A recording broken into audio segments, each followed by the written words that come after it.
is Johnny Wrestling, or Johnny Takeover, as my shirt says. And listen, I want you to listen. Like, we're involved right now. It's crazy, it's loud, it's hectic. We're in New York City, but I want you to listen to No Holds Barred Network.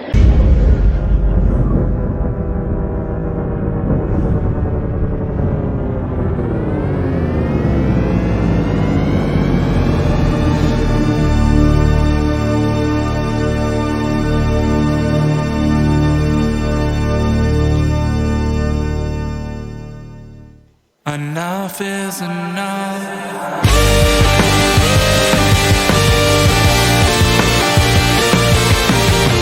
They're always taking their sides, careless and nine, plus and minus, they're divine. Hey guys, welcome back to Under the Ropes. This is episode 13. Wow, you really are lucky. What? I can't believe it. But anyway, everybody, what's going on? Welcome back. Did you do this on purpose? No. That's the funny thing is that I didn't do this on purpose. So. What a terrible wrestling name I have, by the way. We'll get into that in a minute or whatever. But I'm your host, as always, the queen of the Indies, Tiffany. What is going on? Thank you guys for tuning in. But yes, Under the Ropes, episode 13. This was really a coincidence. So we have Lucky 13 for episode 13. I feel like I got to go play this number now. I'm just saying. Thank you so much for coming on. We are live. Check this shit out. Bam, retweet. Thanks so That'll much. get like 3 more viewers. No, that's terrible. Oh my God. So again, thank you again so much for coming on this. I love doing these interviews with independent wrestlers. So I've been a big fan. Okay, so I've been a fan. I know a lot of people are not, maybe they are familiar, maybe some aren't familiar with you. I know that I know you. Actually, where I first found you was GCW. And I've seen you. GCW recently? Yeah, last year. Okay. I think it was the August show. It was. I go to so many indie shows, like I can't remember like when I first start seeing people. You know, I've been wrestling for like 16 years, No, right? I And you know just found that. out about me like 2 years ago. Said a lot about me. No, because I got very hardcore into the indie scene last year. Very hardcore into it. So That's a good excuse then. Okay. I've been going like every weekend. I have a show planned. Like literally, I have a calendar and I write every weekend of which company I'm going to.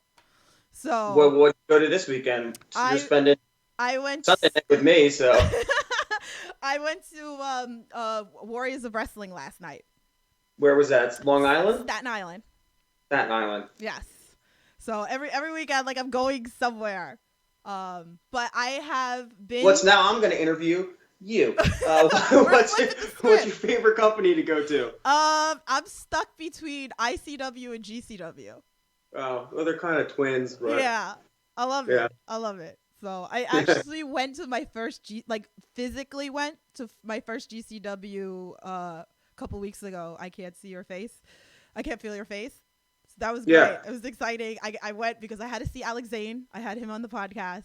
He's awesome. He's amazing. It's crazy to think like he's kind of like the same as me. He's been wrestling for so long, and like he had that random match on their what was that? Their July 4th show. Yes, their backyard with Tony show. And then Deppen. in this past 6 months, he's just blown up. Boom! He's doing like New Japan, and he's all over. But he was literally like doing like nothing, like wrestling in these small shows in front of like 30 people, and just kind of like not making any money. And then all of a sudden, he's like the biggest thing on the indies. It's crazy how that can happen. You get that one small break, and boom! It's like a rocket gets strapped to you, and it's crazy. It's totally crazy. I love it. I love following the indie scene. But yeah, he's amazing. I know, like I told you that you're on my list of husbands. So I know you're not familiar with my list of husbands, but it's a thing that started on the All Elite podcast that I did with Kyle, who made our beautiful layouts. Thank you, Kyle. Kyle, you're the best. Way to make me look, not fat down there and kind of look like a wrestler. Yeah. So yes, highly photoshopped, I think. I don't know how to do any of this stuff. So thank you, Kyle. It's you're a beast. That's my co-host on All E Podcast. I love him. So thank you. But yeah, so we started a thing because I used to talk about like wrestlers that I have crushes on and that I would love to be on my list of husbands that we started. And Anthony Gangone was the original #1 husband, and he came on the podcast. Wait, that was your podcast?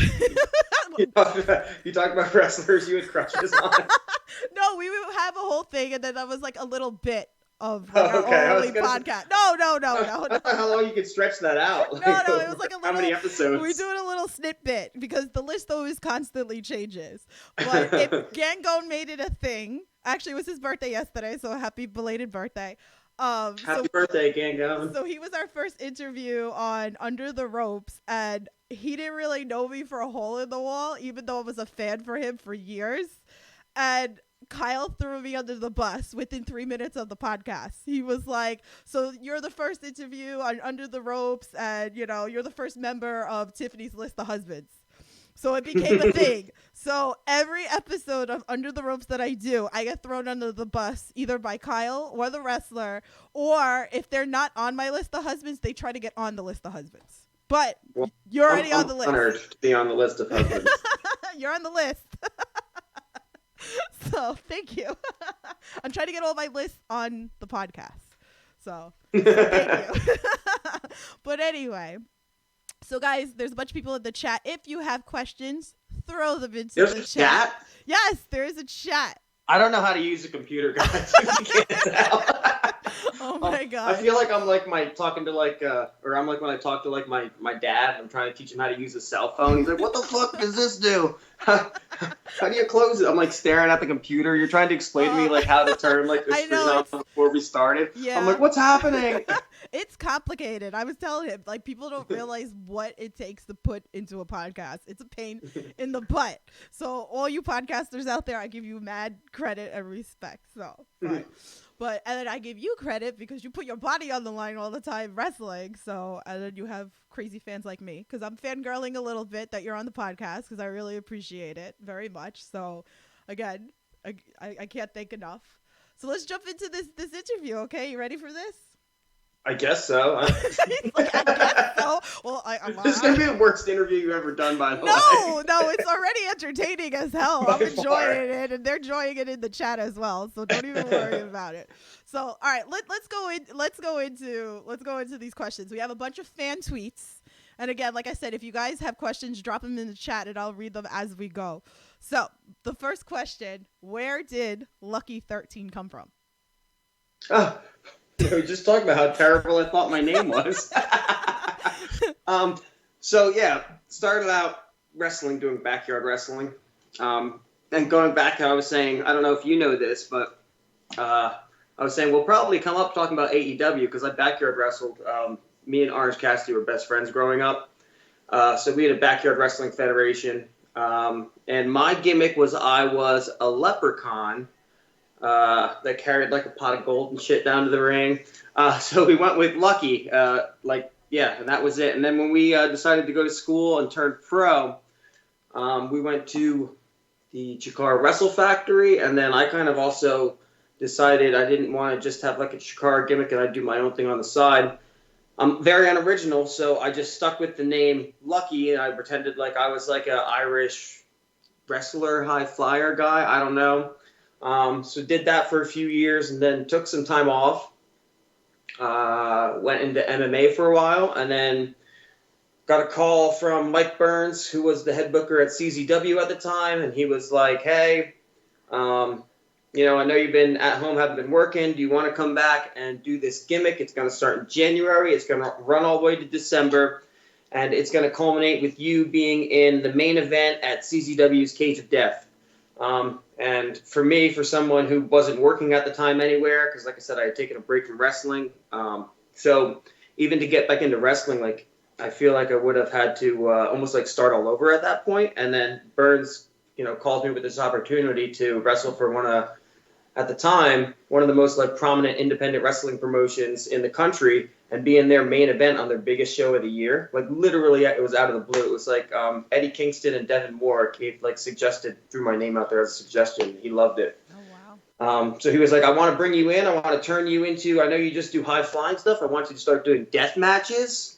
And that like scared the shit out of me at first. I was like, because I was, a fan of CZW and stuff when we were like doing Backyard. And so I saw, Zandig, Lobo, and Mondo, all those guys way back when. So like, I used to watch his matches and it would scare the shit out of me. So I wasn't real receptive of the idea at the time. But like I said, it was a huge opportunity to go from doing nothing to, being in front of CZW's Cage of Death. But I think that year was like 1,500 people attended or something crazy like that,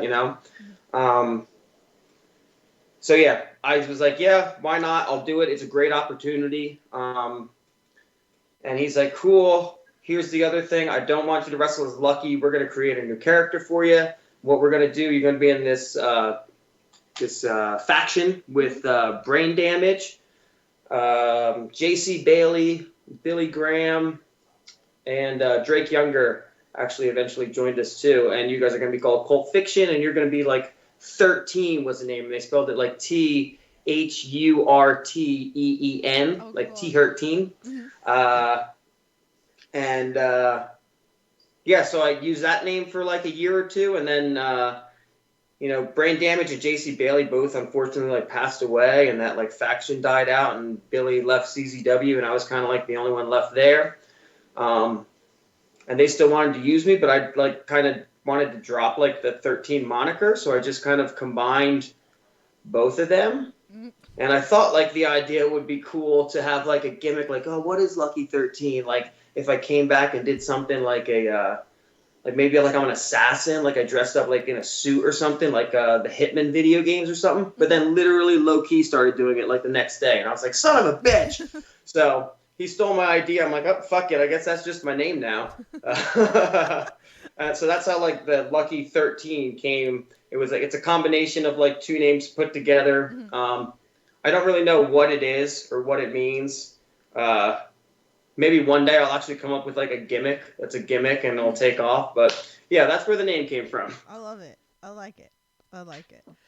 So RJ asked in the chat, what are you drinking? Coffee, black coffee. See, he's already got my heart. He's drinking coffee. I used to do a coffee podcast. It was crazy. I love coffee. I'm a nut, so you're in. Okay, so we have a fan tweet from our friend Chris. He said, who gave you the inspiration to start your own journey in pro wrestling? Chris. I don't, like I said, I was a fan of wrestling growing up. I kind of grew out of it. And then when I got to high school, started hanging out with Orange Cassidy and stuff, and we became friends because we played soccer at high school together. He brought me over his house. And he was like, oh, you got to, check this out, this thing called, like, ECW. So we started watching, like, the old ECW DVDs when they came out, and we kind of got hooked on that. And like I said, that evolved into Backyard Wrestling, and then Backyard Wrestling took us to going to school together. And so I guess me getting into wrestling is probably Orange Cassidy's fault. Like, I love Orange Cassidy. He's fucking great. Yeah. He's been my favorites because I've seen ICW. I used to see him a lot. So my friend knew right off the bat, he was like that you're gonna like him, and I was like, yes. And then when he got signed with AEW, I was all excited, and we were doing the podcast, and I was like telling Kyle, because Kyle's not very familiar with the indie scene as much as I am, and I was like, you're gonna love this guy. I was like, he's amazing, and he's so over. It's crazy. So I remember when he first started doing that gimmick, and we were doing like tag matches and stuff together, and I was like, this gimmick is fucking stupid, dude. Like, you're it took him a while because the way he has it now, it's so over and like tweaked and evolved to when he like originally did it. Mm-hmm. And he was just doing like these slow motion spots and stuff like that. And we were these high spot, when we were a tag team, we were this like high spot indie, monkey team doing spot after spot or whatever, and I was like, I thought, I'm like, dude, you're like taking away from our matches doing this bullshit, blah blah blah. But obviously he was on the right track because look where he is. Right. And yeah, look. You're gonna be next. It's gonna happen. Oh yeah. It's gonna happen. Lucky 13, that gimmick's gonna take off. I'm telling you, episode 13, Lucky 13, it's gonna happen. I like all the good vibes. I get all the good people onto the podcast. I love it. You just gotta think positive, right? Positive thinking, positive results. that's it. I mean, like, again, like, I like putting on the podcast people that I really believe is gonna go somewhere. Like, I really truly believe that, and like, I'm like a huge fan. And even though, like I said, I've not been watching you like for a very long time, but I mean, I've seen you enough, that I'm like, oh, like, you're entertaining, and like, I really believe, like, you're gonna go somewhere. So Yeah, I should probably try wrestling more instead of like taking weekends off. But well, didn't Tony Deppen do the same thing? Tony Deppen was only working like once in a while on like the weekends, and now like he's like full time, I think. Like, yeah, well, he wrestling. also like quit his full-time job Yeah. to like wrestle full-time. Mhm. Like he's really investing, taking a shot on himself. Right. I don't have the balls to do that at all. Yeah. Aw. Well, fingers crossed. But yeah, I mean, if the big break comes, obviously, Yes. Don't forget us little people. I go balls deep into it. Yeah. So another fan tweet. Like I said, we had a lot of fan tweets. So I love it. Thank you guys very much for all your fan tweets. They're really great. Okay, so from our friend Mags, Motivated and Confident Mags, how much of an influence did training under Mike Quackenbush have on your wrestling style and character? Ooh, good question. How much of an influence did he have on me? I don't know, like influence-wise, because like the guys that I would say influenced me were the guys that I was like huge fans of when I, got into wrestling and stuff. And like I said, I like after watching ECW, and then we got into the independents before we went to get trained and stuff. So I was big into like CZW and like old school like Ring of Honor and stuff like that. So I was big fans of like Jody Fleisch. Like I don't know if you know Jody Fleisch at all. I literally stole all of his moves. Yeah. Like the 720 DDT, the shooting star to the outside. They're all Jody Fleisch stuff. Mm-hmm. So like him, M-Dog 20, Amazing Red, like guys like that, I would say Rey Mysterio, Rob Van Dam were like really big influences on like my style and how I wrestle. Mm-hmm. Just because like those were the guys that I enjoyed watching, so those are the guys that I try to emulate. Mm-hmm. Quack is the dude just knows wrestling inside and out. He's a great mentor as far as like he's very smart on like the business side of things and like the professional side of things. So I think I took a lot more away from him outside of the ring than I did in the ring, if that makes sense, Mm-hmm. as far as like influences. But like, yeah, training under him and Claudio or Cesaro, him, Cesaro, and like Chris Hero for like those years. Like, I don't think you could really ask for like a better threesome of trainers to actually like, learn wrestling under. Mm-hmm. So I was fortunate in that way. Awesome. So who were like some of your favorite wrestlers growing up? So when I was like really young, it was like the old school like WWF was like Ultimate. I was an Ultimate Warrior. Mm-hmm. Guy. I wasn't a Hulkamaniac. Ultimate Warrior was my guy. And then I always like all like the real like goofy gimmicks from back then. Like for some reason I really liked the Repo Man. That's awesome. Tatanka was cool. Oh, yeah. And then once like ECW came around, it was Rob Van Dam, Jerry Lynn, Tajiri, super crazy. Like the guys doing the spotty, high flying stuff.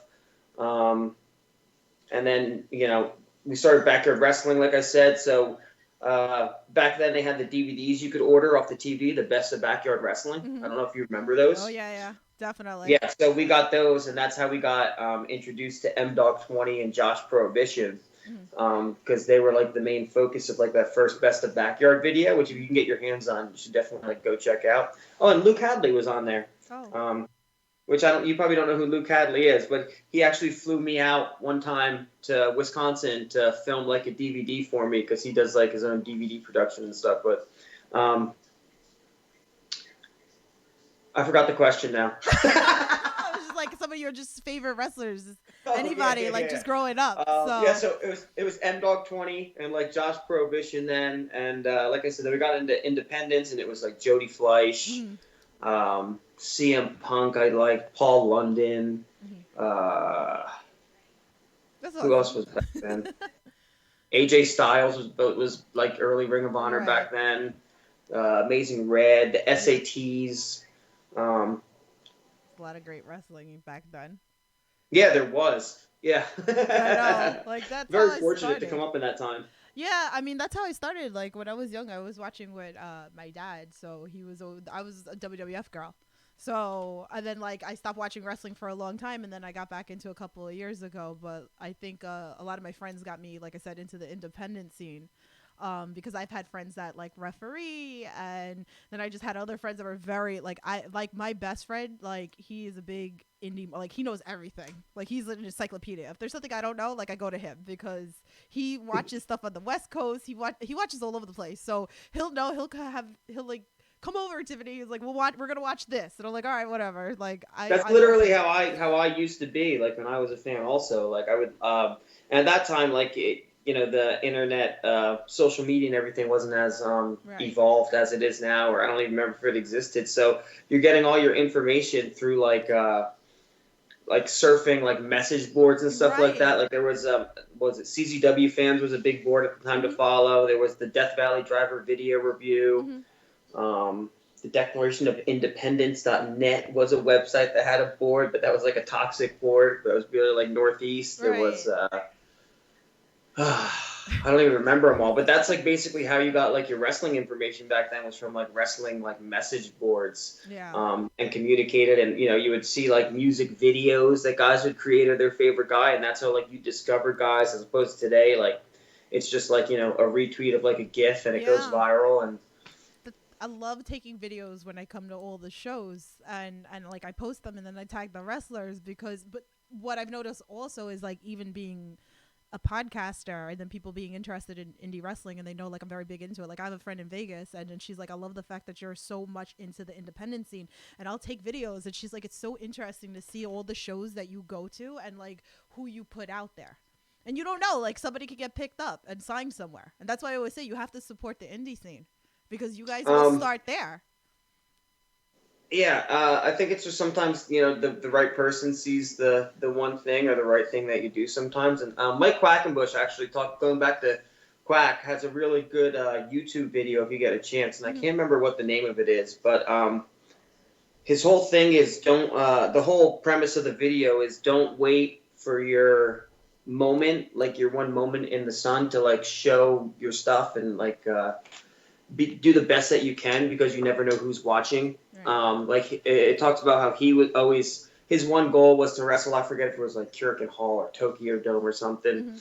And he knew like if he ever got that opportunity or that shot, that's when he would go out and he would do like his best stuff that he has in his bag, and pull out his greatest moves in his repertoire. And that opportunity for him like never came, and he kind of regrets it. So you should be putting forth like, maximum effort, whether there's one person in the crowd or there's, 50,000 people in the crowd, because that one person in the crowd could be that one person that like sees you and, has the right connection or sends it to the right person. And that could be, your big break or your opportunity. So absolutely. Sarah asked in the chat, how did you learn to be so acrobatic? I dated the captain of the cheerleading team in high school. Oh, cool. So I made it when we were dating. I made her teach me how to do a backflip. Oh. So that's how it all started, and then it just evolved from jumping into pools and trampolines and doing whatever. But that's how it started. I remember that's how I wanted to learn how to do a backflip the first time, was making her teach me that. So that's pretty cool. So we have another fan tweet from Everything Pro Wrestling. What is your favorite card game? Card game? They're trying to play off the Lucky 13.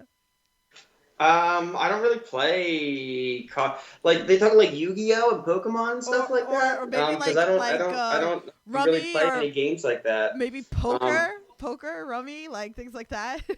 Yeah, you know what? I really don't. I used to be big into poker, but anymore I just don't have the time to play. Yeah, I guess my answer would be poker. Sorry, I don't have a great answer for that. Like That's why I like these interviews. You never know what's gonna be asked, and it's kind of like interesting. So, so what's like your favorite match of all time that, like growing up, or maybe something current that you've seen, like not yours, but like WWE, WWF, or maybe in the indie scene or AEW or whatever? I don't know if I could particularly pick one.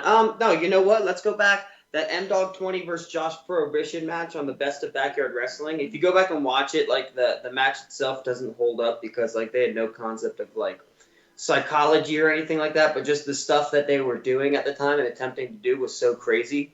Mm-hmm. Yeah, I would say the M-Dog 20 Josh Prohibition like original like backyard match was something. The whole RVD and Jerry Lynn series that they had in ECW, those are very memorable to me. And like the original like TLC matches with like the Hardy Boys and the Dudleys, and like Edge and Christian, those were all pretty like memorable and like stand out in my head. Awesome. So what about you? Like, what is your most memorable match?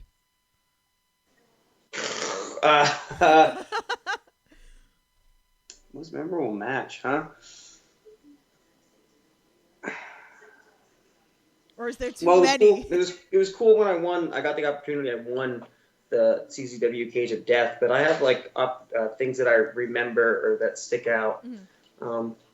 As far as like moments, when I first wrestled or debuted for Chikara, I wrestled Mickey Knuckles. And it was for it was like one of the first Young Lions Cup, and the match itself wasn't that memorable. But after the match, Mickey came up to me and she was like, "Oh, you did such a great job," and I was like, "Thanks." And she was like a death match girl, so I was really expecting her, and it was my first match, so I was kind of expecting to take some licks and stuff, and she really like took care of me through the entire match. And I went up to her after, and I was like, "Oh, thanks for." Being so light with me and not beating the shit out of me. I was really expecting you to hit me harder. And apparently that was the wrong thing to say to Mickey Knuckles because she took it to heart and, like, started to, like, cry. And I was like, oh, my God, I didn't mean that as, like, an insult. Like, I meant that as, like, thank you for taking care of me. So that's, like, one moment that stands out in my head. With my first match in Chikara, I made Mickey Knuckles cry for complimenting me after the match. Yeah, so that was great. Oh, man. So we have another fan tweet. Actually, like you partially answered this yesterday, but he actually had a couple of questions for it. So his first one said, "What made you switch from wrestling tights to your pants attire?" So we'll start with capris? That. Yes. Well, I still wear my tights every now and then. I kind of flip flop on depending how lazy I am. But. No, I guess I started wearing the capris because we started doing the Hot Boys gimmick, Capital Wrestling. Right. And like just my tights and my like shorts and stuff just really like don't match the gimmick or anything. So I was I wore my capris to a show one day. And I'm like, fuck it, I'm just gonna wear these to the ring. Like they kind of have this like feel to it, like like it kind like I kind of feels like it like you've seen me wrestle over there. I kind of feels like it fits the gimmick a little bit. And then, I wrestled them in a few times there, and I was like, I kind of like wrestling in these. Like, so every now and then, I just don't get changed, and I just put on my capris as opposed to putting on because I don't like wear my knee pads or anything underneath those or tape my wrist. I just put those on, and I go out and wrestle. Sarah said in the chat, the capris are the best. So they are the best. I was laughing at your tweets back and forth with Matt McIntosh the other day about him being on commentary at Synergy. Oh, he commented on my capris during the match. Yes, and your tweets back and forth had me cracking up. So that was funny because I was there. I was cracking up when I was reading the. Well, they were talking about Mike Dell's gear and how he got like new gear and stuff like that, and they're like, and Lucky's wearing Lucky's just in capris, and I'm like, awesome. So Charles's next question was about the Capital Wrestling that we went to, and that we were laughing because there was a guy that fell asleep. So I know, like, if you guys didn't see this on the Fight TV, I mean, I was there. So we were dying laughing because we didn't understand how somebody actually fell asleep in the front row during a wrestling match, and even before you, he was sleeping. Oh, thank God it wasn't me that put him to sleep. No, it was before. I don't even understand how he I don't understand how people fall asleep like that. But he fell asleep, And then you guys were throwing solo cups, and the rep was trying to yell at them. It was the most funniest thing. But Charles's question was like, how did this make you feel? And has this ever happened before? And he said, babies don't count.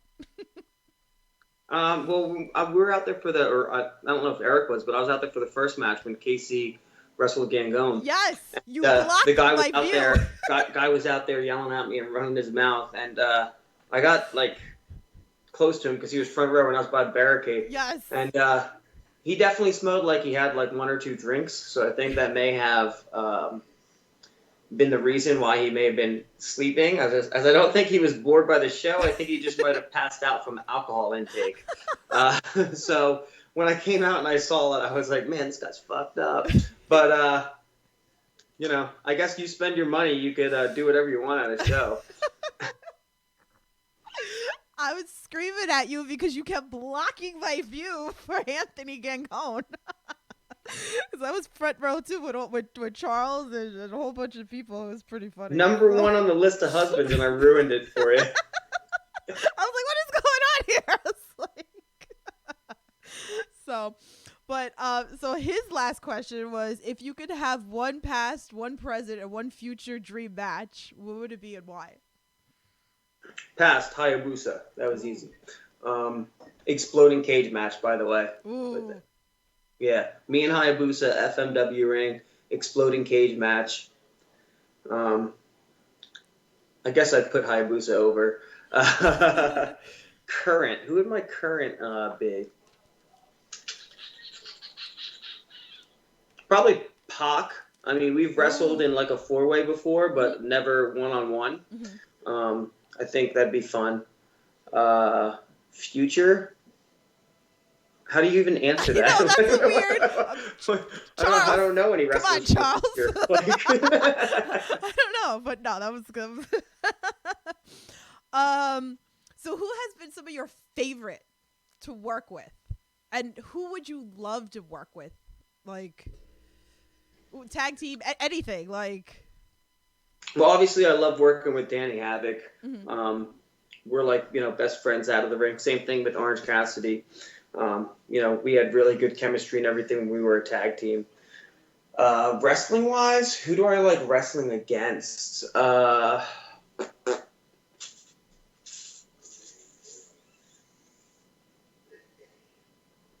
Man, do I really just have no memorable matches or something like that? It's the Yeah, I like to think that I can kind of get in the ring with anybody and go have a good match. So I don't necessarily, think that or like have like one preferred opponent that I love working. Mm-hmm. Like, just whoever you put in front of me, I'm just gonna go out there and try to do my best and perform in front of, or have the best match for the fans. So. Right. No, you know what? I take that back. Me and Blake Christian had a lot of fun. I would love to wrestle him again. I love But he goes like a million miles an hour. I almost threw up during that match. I love Blake Christian. I just met him at the GCW show. Like, he's another one that I've been pushing. I was like, he's gonna be one to watch out for. Definitely. Yeah, him. Oh, you know who else? Alex Colon. I fucking love working Alex Colon because he's just so easy to work with too. And he's gonna let's just say hypothetically, me and you are gonna wrestle, right? And we get in the back, and you go, hey, Kevin, what's up? And I go, hey. And you would go to me, so you got any ideas for the match? And I always go, nope. And whereas you walk up to Alex Colon, you're like, hey, Alex, what's up? And he'll be like, Kevin, you got any ideas for the match? And I'll go, nope. And he'll be like, great, I got a ton. So he'll put the whole match together with for you. And he has all these crazy ideas all the time and everything. You just kind of have to add your own little flavor here and there, and then all the matches always come out phenomenal with him. So. Awesome. Rhea asked in the chat, Nation of Intoxication reunion anytime soon?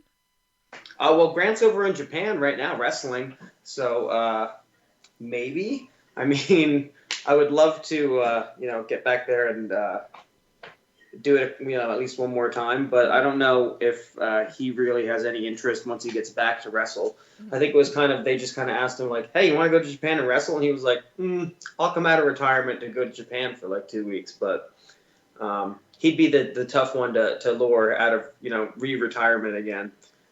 Oh, wow. That's awesome. It's so cool when you hear like people coming out of retirement. Like I was excited even when Red came out of retirement, and then Japan, and exciting stuff. So is there a promotion that you would love to work for?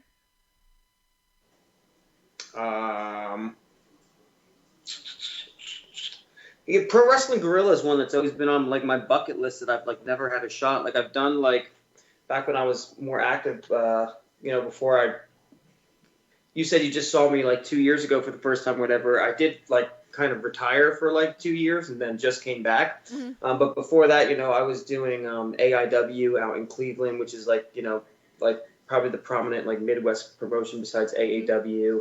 I was doing CZW full time. GCW was just starting up, and I was doing their shows. I had done some Beyond shows, so I was working like all these like prominent promotions. But like Pro Wrestling Guerrilla was one that like I never got like the phone call. So that's probably like the one check mark that I still want to have, like feather in the cap just to say I did it. Right.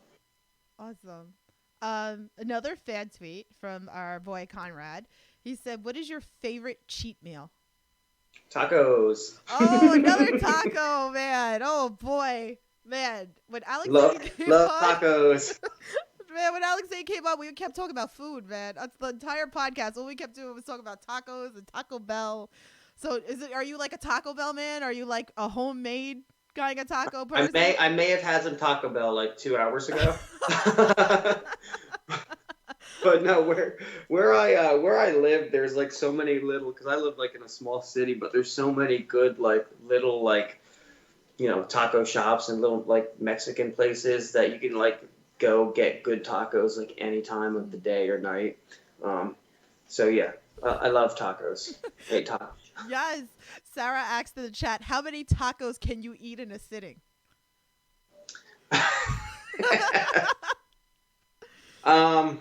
I mean, I've never tried to see how many I could eat at one time, but like if I go to Chipotle and order like hard tacos, I usually get like 9. Oh my god. Yeah, everybody's like surprised by how much I eat all the time. Like, oh my god. I'm lucky I could do like 2 or 3, but ow. What? That's a warm up. Oh damn, I got some catching up to do. All right, I'm gonna start training for tacos. Definitely. So here's another one. I kind of laughed at this one. RJ asks, best restaurant or convenience store that you found on the road?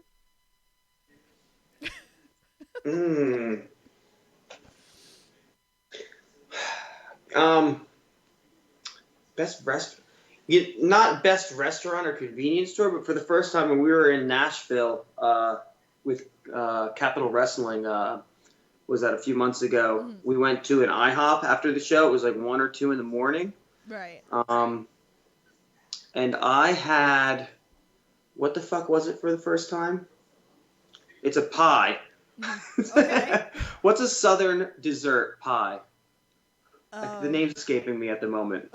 Damn.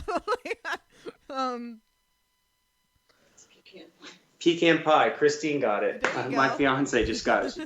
Pecan pie. I had a pecan pie for the first time in my life, and I've never had it before because, like, to me, they look disgusting.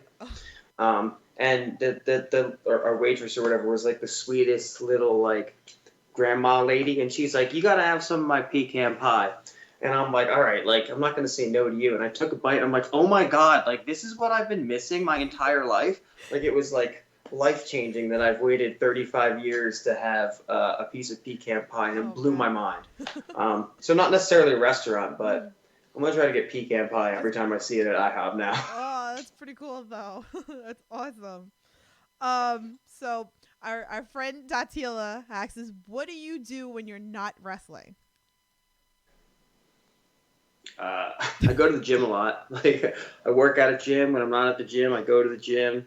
I hang out at home with my cat and Christine, and we watch a lot of First 48 and like crime shows and ghost shows like Ghost Adventures and Ghost Hunters and Ghost Nation. I lead a very boring life. So. Aw, no, definitely not.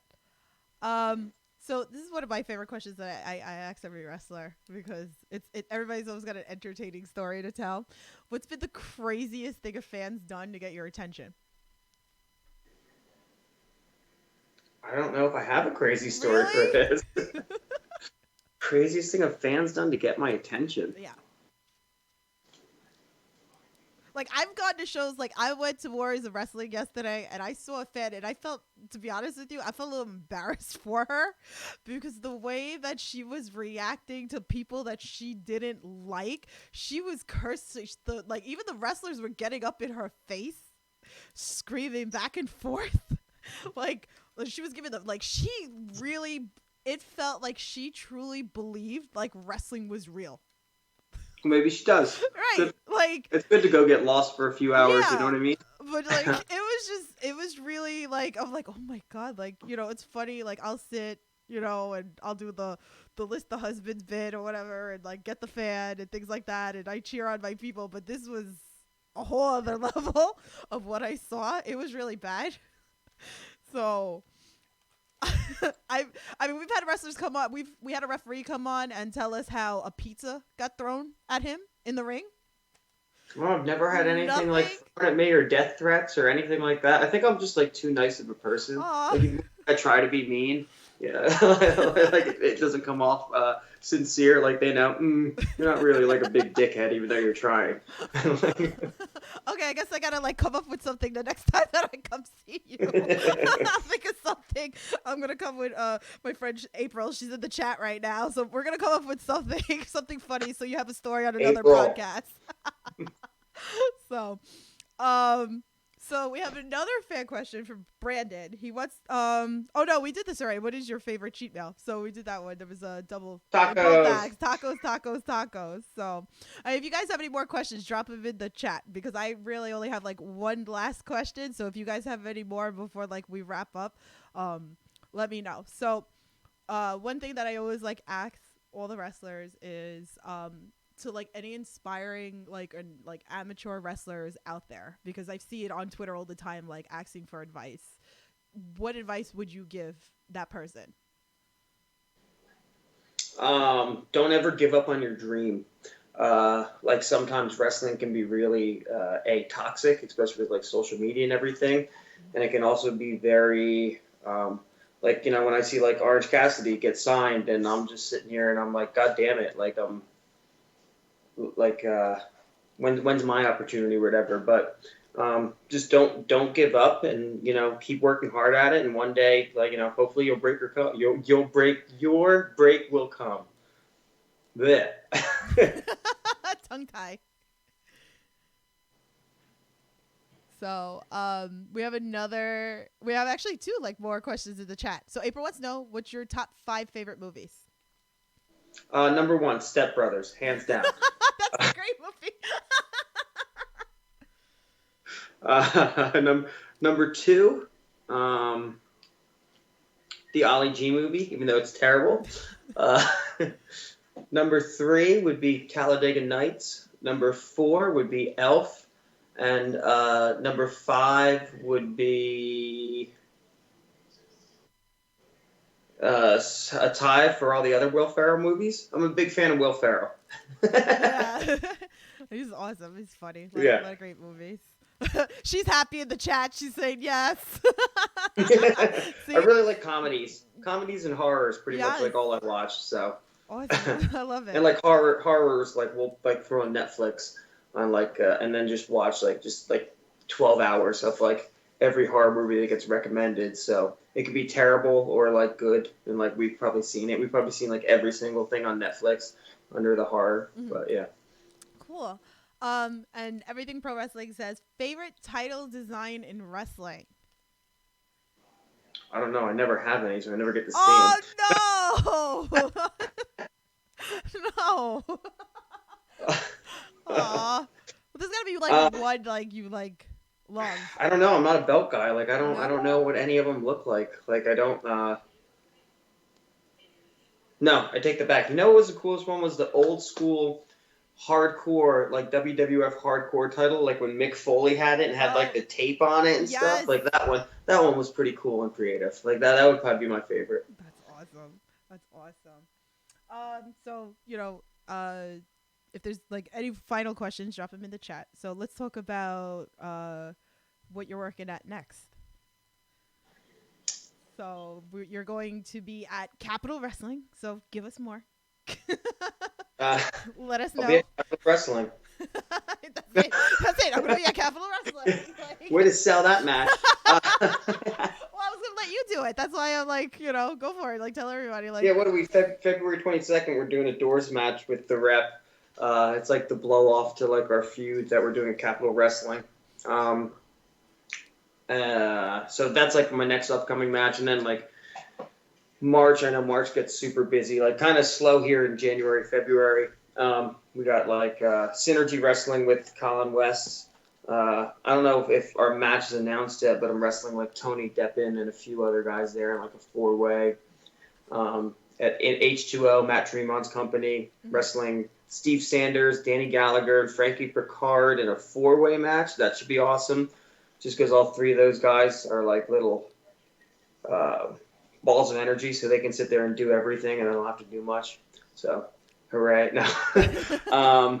And then I know Capital in March, I don't even know if I'm supposed to be saying this, but they're like rebranding.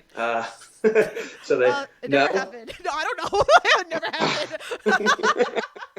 I don't know what they're talking about. No. So it'll seem like it's a new company, but it's not. It's just under a different name. Mm-hmm. But I don't know if they're sticking with the same storylines or anything. But that's going to start up in March. Awesome. Yeah, and then some other things sprinkled in here. I know April's getting busy again too, but that's all I got really. Awesome. No, there's a lot of great stuff. I mean, I will be at this Synergy show. I talked about it on the podcast. Me, Heel Pops and Chair Shots. They're another podcast. We're coming together and we're doing a party. So you have to come stop by at the table and come like hang out and do a little interview with us because that's the plan. You guys are having a party? Yes, we're throwing a party. Colin, I don't know what Colin was thinking, letting me like at the Polish Falcons Club. I work like 3 minutes from there. That's why I hit up Colin. I was like, dude, like I work right down the road. Like, put me on this show. I can bring an ass load of people. Then it snowed. Yeah, I was at that show. I was there. So I was screaming for you too. But yeah, so I will be March 28th. I will be there. So I don't know, like. We have a lot of things in the works of what we're doing. But yeah, I'll be there causing havoc, as I tell everybody. So you make sure you come and say hi when, we do the podcast because we're doing a live podcast. Never mind throwing a party there. So no crown, though. You're not in the crown jewel match.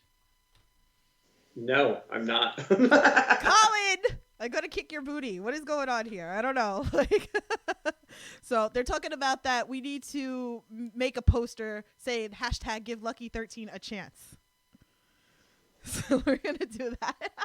Start looking for signs from like us now going forward. So you don't know Great, what's going to happen. I don't know. Like we don't know what's going on. So, but, so I mean, that's pretty much all I have.